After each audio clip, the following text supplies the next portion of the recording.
ఇలాంటి సినిమా తీసినందుకు నాకు కూడా చాలా ప్రౌడ్. సార్ మీరు ఒప్పిన టైంలో చెప్పారు సార్ నాకు, డబ్బులు ఎలాగైనా వస్తే రెస్పెక్ట్ సంపాదించి ఫస్ట్ అని. ఈయన డబ్బులు ఎలాగైనా సంపాదించుకుంటారు. ఆయన ఉన్నటువంటి కన్స్ట్రక్షన్ అయితేనేవి, అనుకున్నటువంటి డిజిటల్ ఐటీ వలన అయితేనేవి. కానీ ఈ సినిమా ద్వారా గుర్తింపు, ఒక రెస్పెక్ట్ వచ్చింది. అది ఈయన ఫుల్గా ఎంజాయ్ చేస్తున్నారు. బికాజ్ ఆయన సపోర్ట్ ఈ సినిమాకి అంతగా ఇచ్చారు. నువ్వు అనుకున్నవన్నీ కూడా ఆయన నీకు అమర్చారు. ఈయన ఇది పూర్తి న్యాయం చేశారు ఆయన. సతీష్ సార్కి నాకు లైఫ్లో ఫస్ట్ మూవీ అన్నట్టు సార్. ఇది వృద్ధికి ఇది ఎప్పటికీ మర్చిపోలేము సార్, ఈ రిలేషన్ని దీని. నువ్వు చేస్తావే, నువ్వు ఆ టైప్ ఆఫ్ మా డైరెక్టర్ సార్. మీరు నాకు ఉప్పిన ఇచ్చారు సార్ ఫస్ట్, చరణ్ సార్ ఏమో పెద్ద ఇచ్చారు సార్. మీతో కూడా ఒక ఛాన్స్ అవ్వండి సార్, చేస్తాను ఎప్పుడైతే అప్పుడు. నువ్వు అలా పరిగెత్తమని, దూకమని, వైర్లతో అంటే అయ్యో సార్, సార్ మీరు ఇప్పుడు కూడా చేస్తున్నారు సార్.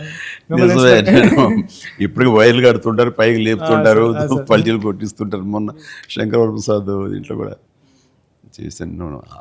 పని అవసరం వచ్చేసరికి దేనికి నెరవం, దేనికి వెనకం చేసే పరిస్థితి లేదు.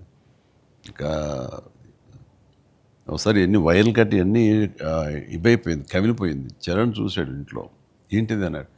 వైర్లు కట్టి లేపారు. ఇంకా వైర్లు ఇంటికి కడుతున్నారా? వాళ్ళు పిలిచి డాంగ్ ఎలా కష్టపడతారంటే మీరు అది అని తిట్టాడు. మరి లేదరా వాళ్ళు కాదురా, డూప్ సరిగ్గా చేయలేదని ఆయన తీసేసి నేనే చేశాను రా షార్ట్ అని. వాళ్ళు అదే అన్నారు, డాడీ చేస్తారన్నారు అని.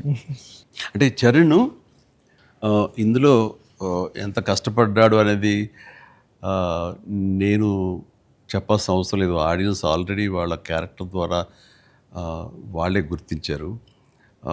వాడు ప్రతిరోజు అలసిపోయి ఇంటికి వచ్చి నీరసించి అలా కూర్చున్న ప్రతిసారి నాకు మా నాన్నగారు నాతో ఏమన్నారో, నన్ను ఏమనేవారు అది గుర్తుకొచ్చేదనమాట. అంటే దొంగ అనే సినిమాలో 8 అంతస్తుల ఒక హోటల్ పైన పారపెట్ వాల్ మీద నేను రోల్ చేస్తూ వెళ్ళినప్పుడు కింద స్లిప్ అయితే మాత్రం ఇది ఇప్పట్లా వైర్లు ఇలాంటి సేఫ్టీ డివైస్లు ఏమి లేవు.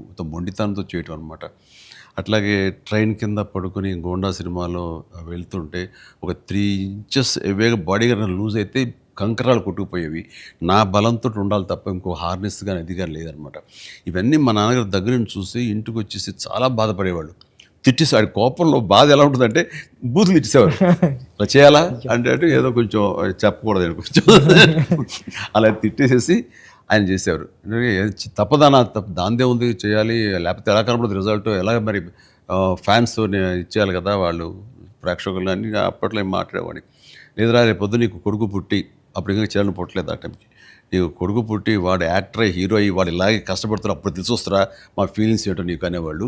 నిజంగా నీ పెద్ద సినిమాకి చేసి వాడు అలసిపోయి వచ్చి కూర్చుని ఈ మణికట్టు దెబ్బ తగిలిందని కానీ, కంటి మీద దెబ్బ తగిలి రక్తం ఇదే ఇచ్చింది, దాని కుట్లు పడ్డాయి అన్నప్పుడు కొంచెం ఒక 1/2 ఇంచ్ 1/4 ఇంచ్ కిందకి వెళ్తే కంటి గుడ్డేమవుతుందో అనే పరిస్థితి అన్నీ తెలిసినప్పుడు మాత్రం బాధపడి వ్యక్తం చేయబోయాను. నాకు మా నాన్నగారు మాట గుర్తుకొచ్చింది.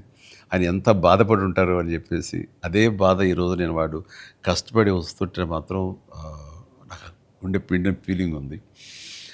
అయితే సినిమా చూసిన తర్వాత కొన్ని ఎపిసోడ్స్ గురించి చెప్పాల్సి వస్తాయి. ఇందులో ఇంటర్వెల్ నుంచి మాత్రం సినిమా మనిషిని కట్టిపడేసింది, ప్రేక్షకుడిని తారాస్థాయికి తీసుకెళ్ళిపోయింది.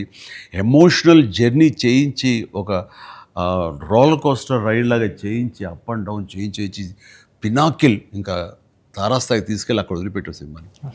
వాటిల్లో ముఖ్యంగా చెప్పాలంటే హాస్పిటల్ సీన్ బుచ్చి, నా భూతో నా భవిష్యత్తు.